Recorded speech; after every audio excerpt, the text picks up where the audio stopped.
Então, a sabedoria oculta na mitologia mundial do Geoffrey Hodgson, esse livro que agora é lançado pela editora Teosófica, né, uma tradução que eu fiz entre 2020 e 2021, e que agora está disponível para todos que quiserem, para todos que tiverem interesse nesse tema.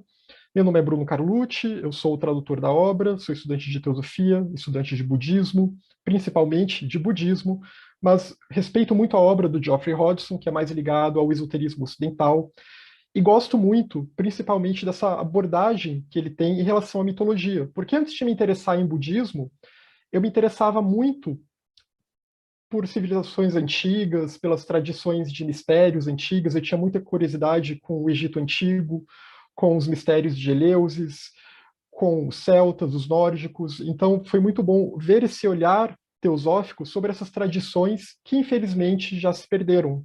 Né? A gente, às vezes, vê tentativas de reconstrução dessas tradições, às vezes focando muito naquele aspecto mais do que sobrou de exotérico, mais do que sobrou de culto à natureza, às forças da natureza, mas muito pouco em relação à parte mais das tradições de mistérios, mais do que há de mais esotérico, mais de uma senda espiritual que leva para um despertar mais profundo, que leva para a libertação do ciclo de renascimento compulsório, que leva para a iluminação e que tem a conexão com essa filosofia perene apresentada pela teosofia com a Gupta Vidya. Então, é isso que o Geoffrey Hodgson faz aqui nesse livro, por meio dessa apresentação, em que ele vai falar de vários mitos relacionados ao Egito, à Grécia, mitos nórdicos. Ele também vai tocar na tradição cristã, vai falar também da tradição dos profetas, né, que vieram antes da tradição cristã, porque ele era muito ligado a esse tema. Então, ele vai mostrar como que tudo isso se entrelaça. Aqui na minha palestra, obviamente, não é o objetivo mostrar todo o livro, né? Eu espero que vocês sejam tocados e comprem o livro. Então, eu vou focar principalmente no simbolismo grego, no simbolismo helênico que ele apresenta no livro. Vou pincelar, introduzir, né, porque ele apresenta, obviamente, com a devida profundidade. Então, só en passant, né, outras obras do Geoffrey Hodgson que se conectam com essa obra, por exemplo, O Reino dos Deuses, em que ele vai falar da hierarquia de devas, né, das hostes angélicas, numa linguagem ocidental. A suprema realização através do yoga, em que ele fala da senda espiritual. A senda para a perfeição, que ele também aprofunda essa questão dos estágios da senda espiritual. E isso também tem a ver com esse livro que agora está sendo publicado, Sabedoria Oculta na Mitologia Mundial, como nós veremos. Mas esse livro se liga também principalmente com a sabedoria oculta na Bíblia Sagrada. Porque enquanto na sabedoria oculta na Bíblia Sagrada, ele tratou de dar uma interpretação esotérica, uma interpretação alinhada com a linguagem teosófica, com a filosofia esotérica e com a linguagem da senda oculta em relação à Bíblia, né, em relação ao Velho Testamento e também ao Novo Testamento, aqui, em A Sabedoria Oculta na Mitologia Mundial, ele expande e vai para outras tradições. E vai chegar até a tocar na Índia também, né, apesar do foco dele ser principalmente um foco mais ocidental. Então, ele começa o livro fazendo uma dedicação, fazendo uma dedicatória a Filon judeu. Ele diz: esta obra é dedicada a Filon judeu, o grande sábio de Alexandria. Então aqui ele diz: por vezes, quando iniciava o meu trabalho, sentindo-me vazio, como que de forma invisível, uma chuva de ideias vindas do alto me preenchia, que é uma citação do Filon judeu, ou chamado Filon de Alexandria. Tamanha era a influência da inspiração divina que me enchia de entusiasmo, que me tornava alheio ao local onde estava, às pessoas ao meu redor, a mim mesmo, e até mesmo ao que estava dizendo ou escrevendo. Tornava-me, então, consciente de uma riqueza de interpretação, um deleite na luz, uma visão extremamente perspicaz, uma perspectiva distinta ao tratar dos objetos, do tipo que os olhos percebem, com a mais clara das imagens. Então, aqui o que ele está mostrando com esse trecho do Filon judeu é a importância do símbolo, a importância do simbolismo, a importância da alegoria. E como que o Filon judeu era capaz de se elevar e de ter grandes insights por meio desse estudo da alegoria. Porque a mitologia é isso, ela vai tratar da alegoria para explicar tanto a identidade entre o macrocosmos e o microcosmos, mas também os nossos processos internos, para explicar todo o progresso na senda espiritual, a jornada da alma e daí por diante. E o Philon, né, como se sabe, ele viveu lá para o século I, né, viveu nos inícios do século I da nossa era, entre o século I AC e o século I da nossa era, e ele se dedicou, ele estava naquele ambiente helênico em que, ao mesmo tempo, ele se dedicou ao estudo de temas cristãos, né, de temas que hoje a gente chamaria de cristãos, embora não daria para dizer que já existia um cristianismo muito organizado na época, né? Claro que já havia escolas, os primeiros cristãos e daí por diante, mas fazendo um diálogo com o helenismo, fazendo um diálogo com a linguagem grega, como era muito típico daqueles sábios que viviam em Alexandria, né? Alexandria sendo esse grande ponto em que as culturas se encontravam. Não é à toa também que é posteriormente em Alexandria que vamos ver o uso do termo teosofia pelos neoplatônicos, essa busca da sabedoria divina conectando Oriente e Ocidente. E o Geoffrey Hodgson, ele tinha um amigo, um grande amigo, um amigo realmente verdadeiro, um amigo que lhe dava conselhos, se é que vocês me entendem. Esse amigo, chamado de Polidoros Isourenos.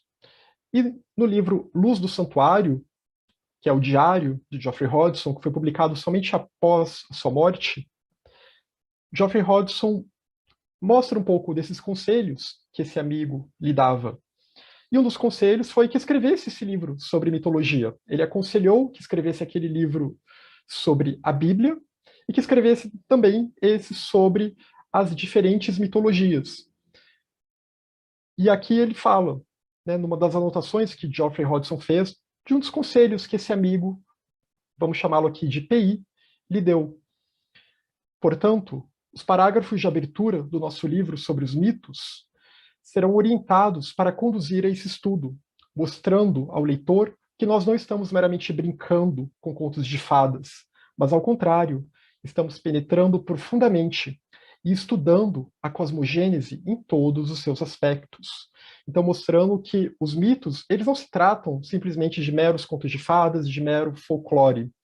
É até dito no livro do Hodgson, né, nesse que agora está sendo publicado, na Sabedoria Oculta na Mitologia Mundial, é até dito nesse livro que sim, que muitas vezes alguns mitos, alguns folclores, algumas lendas, ou elas se perdem do seu significado original, ou talvez no início nem tinham tanto um significado original, mas que em algumas épocas determinados sábios eles infundem aquela lenda, aquele mito, aquele folclore de um novo simbolismo.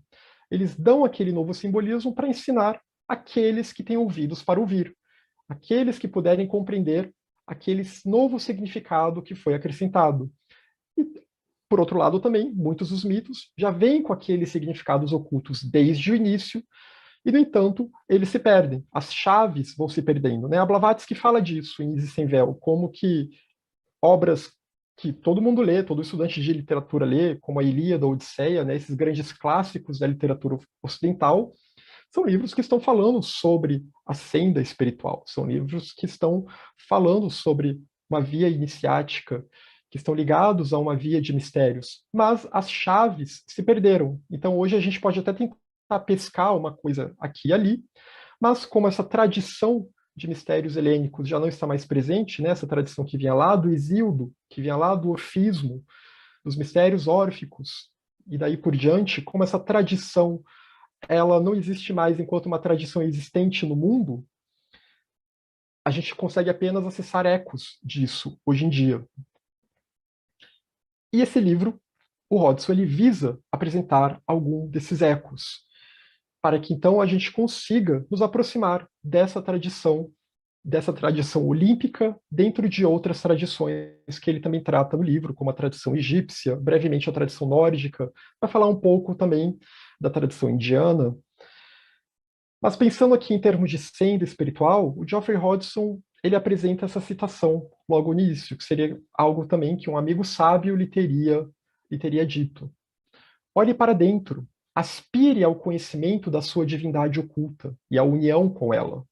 torne-se cada vez mais receptivo à sabedoria.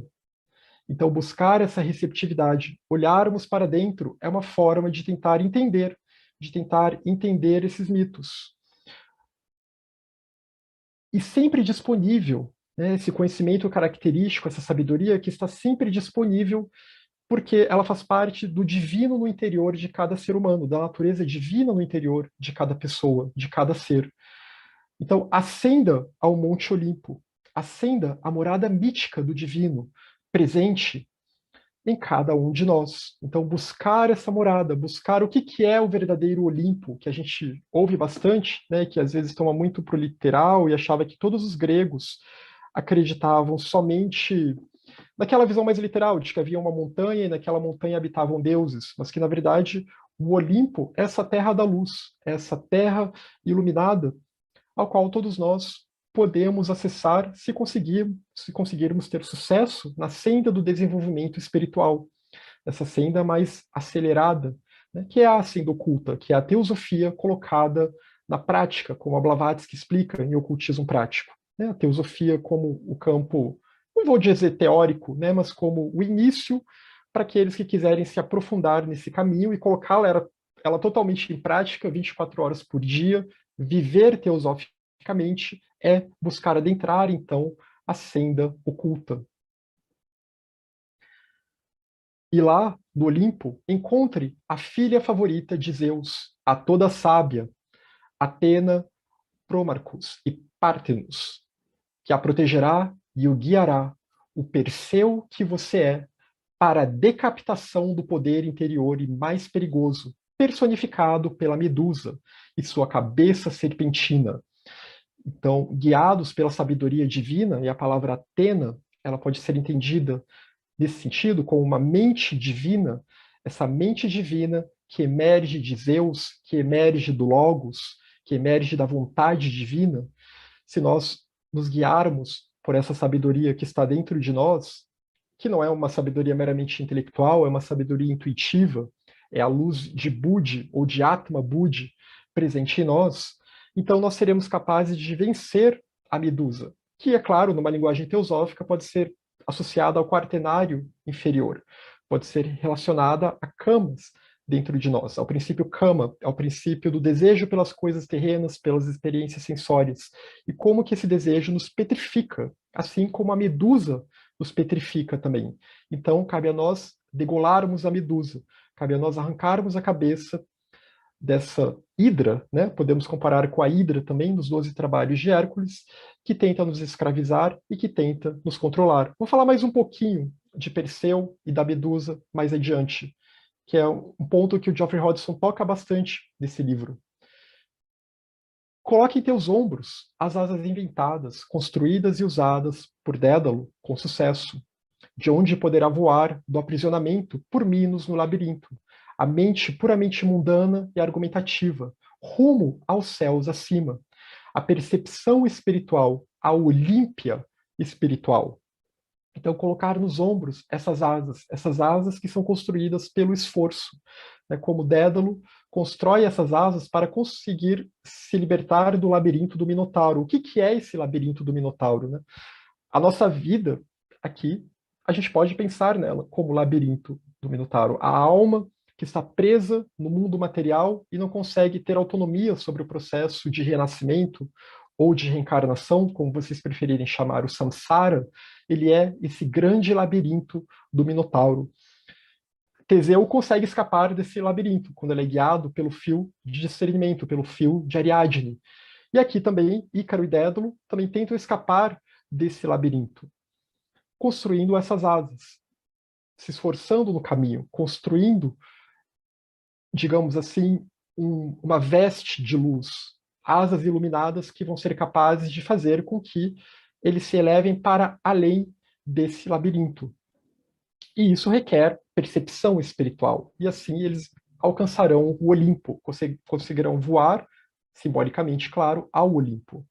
Mas, se devido ao orgulho, se a pessoa ainda não estiver preparada para voar, se há um ego ali que está forte, um eu que está forte, e aqui quando eu falo ego é nesse sentido, né, de um egoísmo ainda muito forte, que faz com que aquela pessoa tenha o orgulho de achar que já possa voar mais do que ela consegue, então seja divertido, como foi o seu filho, Ícaro, contra o orgulho previamente referido, como a ascensão tão perigosamente alta quanto tragicamente desastrosa. Então isso a gente vê quando eles começam a voar, Dédalo alerta Ícaro, não voe tão alto, porque Ícaro começa a querer se aproximar demais do Sol, mas ele não estava pronto. E ele acaba por cair. E é claro que o Sol aqui, a gente pode pensar como logos dentro de nós, como Sol espiritual, que o Hodgson também vai chamar o princípio hélio, que ao mesmo tempo é o princípio da vitalidade, é o princípio que dá toda a vida, que doa toda a vida, mas que também, no sentido mais interno, também pode ser entendido como esse sol espiritual dentro de nós.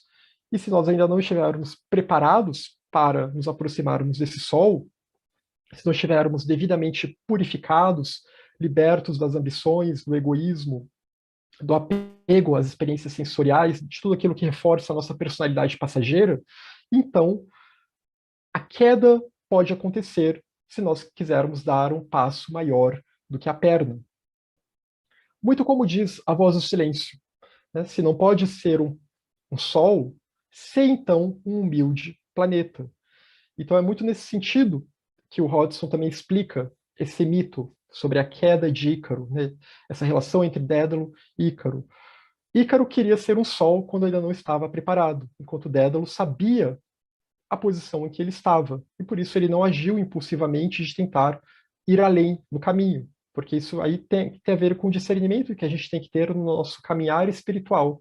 A gente tem que saber se não podemos parar, não podemos cair na autopiedade, no auto-engano, para justificar a nossa preguiça, mas também não podemos querer dar passos maiores do que a perna, se ainda não estamos devidamente maduros para caminhar, para fazer determinadas renúncias que são exigidas no caminhar espiritual. E por isso que os mitos muitas vezes vêm com ensinamentos velados, porque esses ensinamentos acerca da senda oculta, se a pessoa vai caminhar nessa via dos mistérios, ela pode começar a naturalmente adquirir poderes, né? Começar a adquirir um conhecimento que pode ser mal usado, e podem emergir poderes, seeds nelas, que também poderão ser mal usados. Então, por isso, houve essa necessidade de velar os ensinamentos por meio de uma linguagem mítica, por meio da alegoria. Então, como o Geoffrey Hodgson diz, aqui logo no início do livro, né, antes das primeiras 25 páginas do livro, ele diz: o maior grau de poder que a ciência oculta pode fornecer é derivado do conhecimento acerca da unidade e interação entre o macrocosmo e o microcosmo e o ser humano, né? O universo e o ser humano, o macro, o universo exterior, e o ser humano, o universo interior. Atrás do mistério do homem terreno e mortal está o mistério do um divino e imortal. Aqui faltou o i, né? Está o mistério do um divino e imortal. Escreveu Elifá Levi. Lao Tzu também expressa essa verdade em suas palavras. O universo é um homem numa escala maior. Então, entender essa relação e entender que todas as potências, todos os deuses que representam essas potências da mitologia grega, por exemplo, na religião grega antiga, são também forças dentro de nós que podem ser despertadas. Entender isso, se a pessoa não estiver preparada e começar a despertar esses poderes, pode ser um tanto perigoso. De acordo com a filosofia oculta, o zodíaco, as galáxias e seus sistemas componentes, bem como os planetas com seus reinos e planos da natureza, elementos e hierarquias de seres, forças irradiadoras, cores e notas, não são apenas partes de um todo coordenado em correspondência ou ressonância mútua. Também são isso, também há um todo coordenado, a correspondência, a ressonância mútua de todos os elementos, uns com os outros. Mas também o que é de significância profunda, eles têm as suas próprias representações dentro do ser humano. Dentro de nós, essas forças também se movimentam e elas representam aspectos que nos constituem, tanto aspectos da nossa mente em termos de virtudes e vícios, mas também como Até em termos de uma fisiologia oculta, né, e o Geoffrey Hodgson gostava bastante dessa questão mais da fisiologia oculta, do funcionamento dos chakras, das energias sutis, também essas forças externas, elas representam o funcionamento de tudo isso dentro de nós. E que a desarmonia dessas forças, devido a condutas errôneas que nós possamos vir a ter, pode fazer, então, com que a gente, no caminhar espiritual, acabe sofrendo tropeços, acabe sofrendo quedas e daí por diante. Um símbolo, ele retém a sua forma original e o seu conteúdo original. Ele não se torna, por assim dizer, uma concha vazia. Os símbolos eles já são estabelecidos dentro da filosofia oculta. Então não é uma forma vazia sobre a qual o conteúdo é jogado. Né? Essas tradições de mistérios elas já estabelecem entre si esses símbolos. E quando a gente vai comparar diferentes tradições, a gente pode ver pontos em comuns entre esses símbolos. Pontos em comum que há entre eles. Em si mesmo, por meio de sua própria existência, torna outra realidade transparente, a qual não poderia aparecer em nenhuma outra forma, porque esses símbolos eles vão acordar a nossa intuição, vão tratar com camadas mais profundas da nossa mente, que às vezes só a nossa mente lógico-racional, ela não daria conta. São coisas que só os sentidos não dão conta, e também só a mente lógico-racional não dá conta de entender. Precisa ativar a intuição. E os símbolos eles têm essa função. O símbolo, portanto, ele significa nada e comunica nada, mas ele torna transparente algo que está além de toda expressão. Então, o signo ele faz com que a gente compreenda, mesmo que a gente não necessariamente consiga explicar claramente em palavras, mas intuitivamente nós nos conectamos com aquilo. E eles têm o efeito e eles têm o poder. Por isso que ritos, mesmo que a pessoa não entenda muito nos pormenores da simbologia daqueles ritos, né, dos vários ritos que existiam nas escolas de mistérios e em outras escolas, no budismo também nós temos, né, os ritos do Vajrayana e tudo mais, em que vai se usar espadas, no caso ocidental, cálice e daí por diante, e reminiscências disso estão presentes na missa católica, estão presentes nos ritos da maçonaria e daí por diante. Todos esses símbolos eles têm um poder. Há algo que está sendo invocado, há forças que estão sendo invocadas, porque eles se conectam a uma egrégora, se conectam às egrégoras que determinaram a função desses símbolos, né, da hierarquia que determinou a função desses símbolos, dos seres avançados que deram significado a esses símbolos e estabeleceram esses ritos. Então, mesmo que a pessoa às vezes nem entenda muito os detalhes, os pormenores de cada elemento, ainda assim, eles podem ter algum tipo de efeito na prática da teurgia, né, da magia divina. Então, por isso que se deve tomar cuidado. Né? A gente tem que saber exatamente onde estamos nos envolvendo, com qual tipo de rito, qual a sua função, qual o objetivo.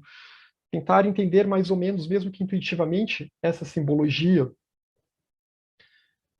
e saber a que ela se presta também, né, a qual tradição está alinhada, a qual linhagem está vinculada, e daí por diante. E o Hodgson ele vai oferecer 4 chaves de interpretação dos mitos. 4 chaves que, quando a gente entrar em contato com diferentes mitologias, podem nos ajudar. Então, é algo que ele vai trabalhar bastante nesse livro aqui. Então, a primeira chave que a gente tem que ter em mente é o que, de certa forma, já apresentei aqui por essas outras citações do Hodgson. Né? Tudo acontece no interior.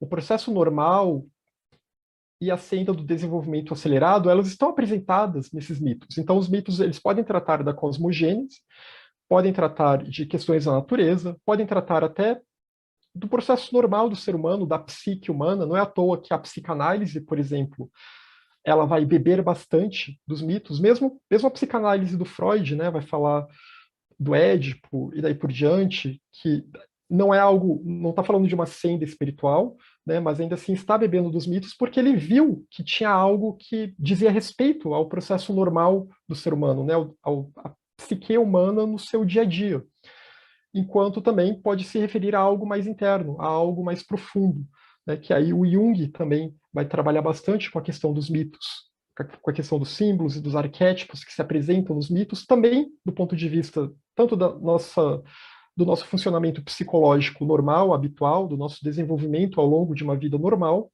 mas também no sentido mais interno, no sentido mais de uma senda de desenvolvimento espiritual, como a gente também vai ver em textos de Jung. Então, o mito ele pode falar do processo normal e da senda do desenvolvimento acelerado, dessa senda oculta, né, da via dos mistérios, que começa pelos mistérios menores, que é a introdução aos mitos, aos ritos, e ruma aos mistérios maiores, que aí é a senda oculta de fato, né, em que haverá transmissões orais e haverá, então, um processo mais avançado de desenvolvimento espiritual e mais renúncias. É a via realmente das grandes iniciações, né, por onde todos esses adeptos, pela qual todos esses adeptos passaram e na qual esses adeptos ainda estão. E se tudo acontece no interior, se tudo acontece no interior, cabe a nós lembrarmos de que Cristo em vós é a esperança da glória, como diz Paulo. Isso também é algo que Hodgson destaca nesse trecho.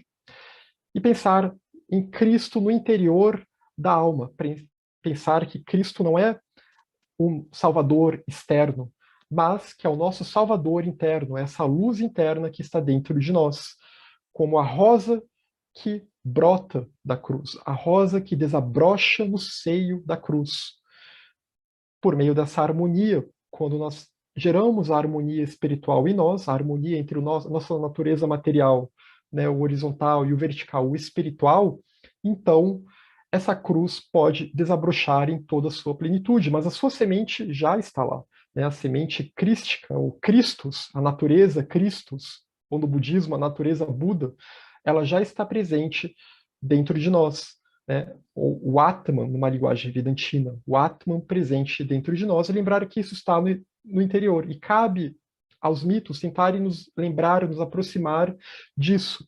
A gente sabe que está num bom caminho se esse caminho nos aproxima disso, se esse caminho nos afasta da heresia da separatividade e nos aproxima dessa unidade fundamental de todas as coisas, que é essa luz que está no interior de tudo, a vida una. A segunda chave seria lembrar que as pessoas personificam qualidades humanas, as pessoas que estão presentes nos diferentes mitos, elas personificam qualidades humanas. E aqui ele vai se referir à cristandade, né? Ele faz essa crítica ao que aconteceu com a cristandade, que se perdeu no exoterismo e se esqueceu das chaves e das interpretações esotéricas. Então ele diz, outros erros da cristandade moderna precisam ser corrigidos com urgência. Dentre eles estão a já mencionada degradação do conceito de emanador divino do universo ao nível de um Deus tribal, né? Personalizar esse um, transformar num Deus tribal, um Deus que tem vontades, que quer punir, ora quer punir aquele povo, ora exige o sacrifício de alguém, né? Que tudo isso pode ser interpretado num aspecto mítico, que é o que ele faz naquele outro livro, né? A sabedoria oculta na Bíblia Sagrada. Mas que para a maior parte da cristandade virou um ensinamento literal. Então as pessoas têm esse ensinamento literal e elas esquecem que o verdadeiro um, a verdadeira natureza divina, o verdadeiro Deus, se vocês quiserem chamar assim, é algo que está muito além desse Deus mesquinho e tribal, que tem vontades, que pensa como um ser humano, que fala como um ser humano, que é um reflexo, na verdade, da nossa própria mente que está contaminada pela separatividade. Né?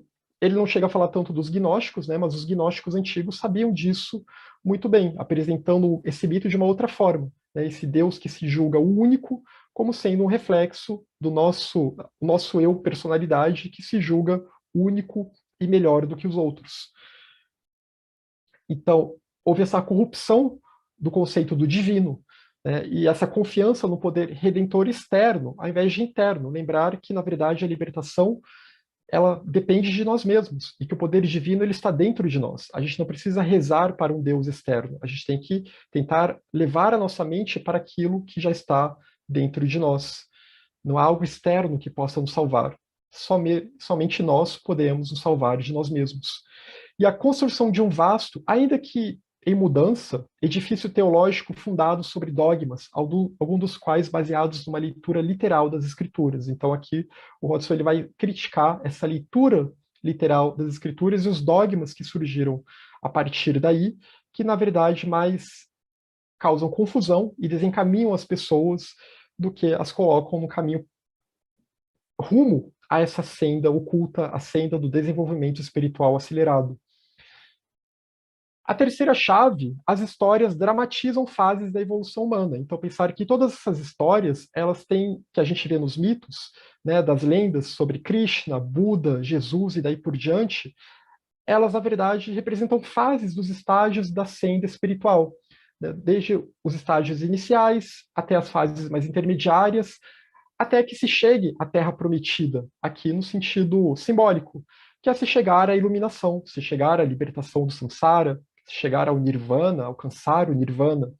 O caso do Buda aqui é um exemplo, por exemplo, né, que na história mais lendária do Buda, era alguém que não conhecia o sofrimento até uma determinada idade, que foi criado numa alienação total pelo seu pai, que era um rei, que não queria que ele virasse um grande líder espiritual, então queria que ele fosse um monarca mundano, terreno. Então ele tentou esconder o sofrimento da vida desse filho, do príncipe Siddhartha, até que um dia ele saiu de casa, conseguiu escapar do palácio, e aí de repente ele viu alguém corcunda, sofrendo com a velhice, ele viu alguém muito doente, deitado numa cama, ele viu a morte, ele viu alguém morrendo. E ele viu uma seta, alguém que tentava se libertar de tudo isso.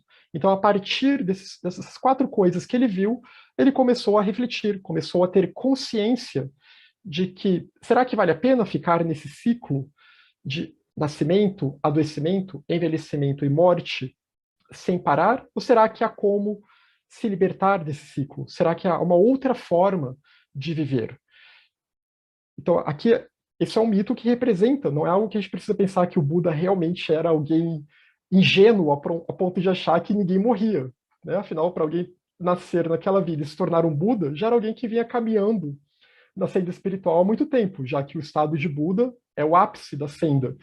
Então, mas aqui é a história mítica, para a gente pensar como que se dá essa tomada de consciência, como que, de repente, a gente de fato começa a pensar que, não, peraí, realmente essas coisas vão acontecer comigo. Então eu tenho que aproveitar esse tempo que eu tenho agora, antes que a morte chegue, para aproveitar e gerar boas sementes no caminho espiritual e para que também em vidas futuras eu continue alimentando todo esse processo, todo esse caminhar espiritual, até que eu consiga realmente acelerar o meu processo, até que eu consiga de fato ter uma autonomia sobre esse processo de nascer, morrer, renascer e daí por diante, superando todo esse senso de separatividade que é a causa de todo o sofrimento.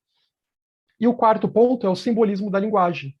Alguns objetos físicos, assim como certas palavras, têm o seu significado especial. E algumas a gente vai ver ao longo de diferentes mitos vão ter esse significado, né? Porque afinal, se a gente for pensar em termos de Atma Vidya, de teosofia, todas as grandes tradições idôneas, elas são, de certa forma, primas entre si, são irmãs ou são primas. Então, seja a fraternidade mais ocidental de mestres, ou mestres mais ligados à fraternidade mais oriental, ou da América do Sul, né? A gente vê essas fraternidades sendo citadas até em trabalhos do Hodgson e também da Blavatsky. Então, a gente vai ver muitas coincidências interessantes em relação a esses mitos, porque vão ter uma linguagem que, por mais que tenha sido adaptada às diferentes culturas e daí por diante, ainda assim apresentam, de certa forma, o mesmo caminho. Então, a água representando o espaço universal, né? As águas primordiais, a gente vê isso em diferentes mitologias. A mitologia egípcia, por exemplo, vai falar sobre essas águas primordiais, o oceano representando esse espaço universal onde as formas vão se delimitar, onde a manifestação vai começar a ficar mais delimitada em formas mais distintas entre si. O ar representando a nossa mente, o fogo, a manifestação da força vital e criativa do Logos, que isso também pode ser associado a essa força vital, né, o Forrat, também chamado de uma eletricidade vital, uma força ígnea, ou Agni, em sânscrito, na cultura indiana, na religião indiana. Isso também pode ser associado em nós com o fogo serpentino, com a Kundalini, que é o caduceu do Hermes, que representa, o caduceu do Hermes representa a transmutação dessa energia, essa energia criativa que no caduceu está transmutada, que ela tem essas duas cobras que se entrelaçam e uma serpente mais no meio, né, que representa os nossos dois canais, Ida e Pingala, o canal que está à esquerda, o canal que está à direita, e o canal central, Sushumna. Quando essa energia ela passa pelo canal central, ela se recolhe toda no canal central, então a Kundalini agora ela desperta, mas ela tem que despertar da forma adequada e natural, que é pela senda espiritual, pela senda oculta, devidamente percorrida, e não por exercícios e coisas que hoje em dia estão na moda, e o Hodgson vai falar bastante sobre isso, né? Os perigos que há de se banalizar essa questão da Kundalini, essa palavra, e práticas que tentam forçar esse despertar. Se a pessoa não estiver preparada, a Kundalini é associada à medusa. Então a pessoa ela se tornará petrificada. Se a Kundalini está fora de controle, então a pessoa vai cair na megalomania, ela vai cair em diversos tipos de compulsão, né, que a gente vê em muitos gurus que se degeneram, a compulsão sexual sendo um exemplo, aquele ego compulsivo que quer sempre ser adorado, adulado, que começa a se autoproclamar alguém muito importante, de alta estatura. Tudo isso são sintomas de uma Kundalini descontrolada. E a pessoa se torna um receptáculo de tudo que tem ruim, de todas as forças ruins. Então, é um assunto muito complicado de se falar, mas o Hodgson vai falar bastante nesse livro, né? Provavelmente porque ele achou que seria necessário, importante, advertir as pessoas. Então, Perseu representa aquele que, guiado pela sabedoria de Atena, guiado pela sabedoria divina, guiado por Atma Budi, né, Manas aqui em harmonia com Budi, montando o Antakarana, ele então conseguiu controlar esse impulso do quaternário inferior. E conseguiu então cortar a Kundalini, conseguiu cortar a cabeça da serpente de modo que ela não estivesse mais descontrolada, por meio de desejos mundanos, desejos egoístas. E dessa forma, então, ele oferece a cabeça da Medusa, que já não é mais capaz de petrificar a ninguém, porque Perseu faz com que a Medusa se auto-petrifique, quando ele mostra que agora ele tem controle, então ela se auto-petrifica com seu reflexo, quando ela vê o que é aquela natureza descontrolada, né, aquela natureza puramente material e instintiva, ela se petrifica, Perseu tira a sua cabeça e a leva para Atena, que a usa em seu escudo, para mostrar que Atena é essa sabedoria que domou essa força criativa em nós, que é um potencial criativo, mas se não estiver sob controle, se não estiver guiado por Atena, é uma força destrutiva.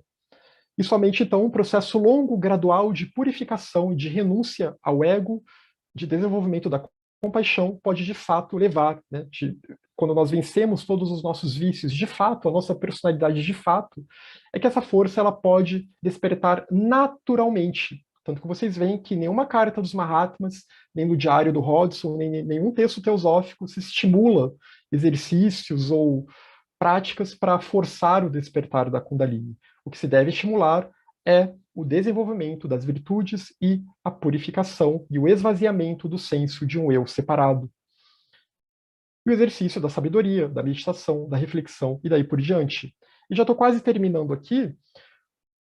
Esse caminho espiritual, essa senda espiritual que vai envolver também o controle, né, dos vícios dentro de nós, das energias sutis dentro de nós, também é refletida nos 12 trabalhos de Hércules, que também vai falar sobre a senda do desenvolvimento acelerado. Aqui eu não trouxe em detalhes, né, o que cada um dos 12 trabalhos representa, mas no livro vocês vão poder ver isso com mais detalhe, né? O Hodgson ele faz um estudo mostrando o que cada um desses 12 trabalhos significa no caminhar espiritual, sendo um dos primeiros trabalhos, que é quando ele enfrenta a Hidra, muito semelhante a esse mito de Perseu versus a Medusa. Também ele tendo que lutar contra esses instintos, porque como ele não está devidamente purificado, a Kundalini dele pode ir para baixo ao invés de ir para cima. Então ele tem que aprender a controlar esses seus instintos de modo que ele não se corrompa. E também, bem brevemente, né, bem brevemente sou eu que estou falando, porque no livro ele trabalha em mais detalhes isso, né, o Hodgson vai falar também dos deuses olímpicos enquanto princípios cósmicos, Zeus, e aqueles diversos casos que Zeus tem com diferentes mulheres ao longo da mitologia, representam a natureza divina fecundando a matéria e criando, e a partir dessa união, né, Purusha Prakriti, a partir dessa união, surgindo as diversas formas da manifestação. Então, é uma leitura muito interessante que ele dá sobre alguns desses chamados amores ou casos de Zeus, que a gente vê no livro. Hefesto, que é aquele que forja as coisas, né, o deus do fogo, que forja os instrumentos, as armaduras dos deuses, dos heróis, ele representa aquelas classes de seres, de inteligências construtoras que vão ser direcionadas e dirigidas por Zeus, aqui representando o Logos em ação, né, o poder da inteligência divina agindo no mundo. Então, essa força, então Zeus ao mesmo tempo representa o Logos e também um pouco Forrat, né? Não é à toa que ele tem um raio, essa questão da eletricidade, que direciona essas inteligências, que tem a sua função, então, de na manifestação construir as coisas do mundo, né? Construir, engendrar as formas.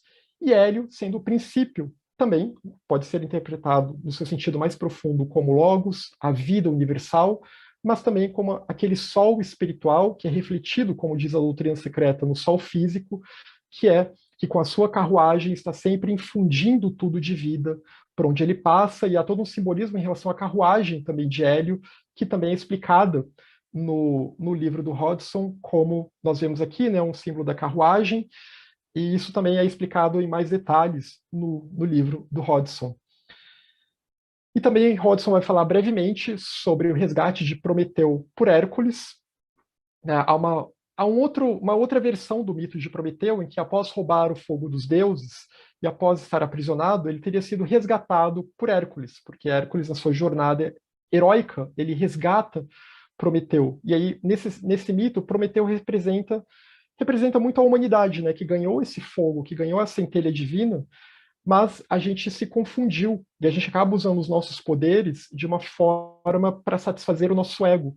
Então a gente acaba sofrendo devido a essas nossas compulsões pelas coisas do mundo, porque esquecemos a nossa verdadeira origem, esquecemos o que realmente somos. E Prometeu, então, nessa outra versão do mito, representaria isso, até que Hércules, em sua jornada heróica, né, e o verdadeiro herói é aquele que alcança o Olimpo, o verdadeiro herói é um iluminado, é um bodhisattva, como diria Shantideva, no Guia do Estilo de Vida do Bodhisattva, é aquele que venceu o eu, que venceu a separatividade, então ele consegue resgatar e redimir Prometeu. A gente tem um pouco também a história que isso se relaciona com a história do rapto de Perséfone, né? Perséfone é raptada por Hades, também de novo a alma que esquece a sua origem e que cai na morte, e que agora então nós ficamos suscetíveis às estações da vida, ao nascer, ao envelhecer, ao morrer, ao renascer e daí por diante, né? As 4 estações, a gente pode relacionar isso. E ela tem que ser devolvida, ela tem que ser guiada por Hermes, aqui Hermes representando, né, Hermes, ou Mercúrio na versão romana, representando essa sabedoria, né, o mensageiro do divino que vem guiá-la de volta para o mundo. Isso acontece durante algumas partes do ano em que ela fica com a sua mãe Deméter. Então, como essa jornada representa esse ciclo, né? Os mistérios de Eleusis trabalhavam muito com isso, e o Geoffrey Hodgson, nesse caso, ele já fala um pouquinho, né? Ele não fala tanto, porque não sobrou muito sobre os mistérios de Eleusis, mas ele fala um pouco, né? Como era uma dessas grandes escolas de mistérios do mundo helênico antigo.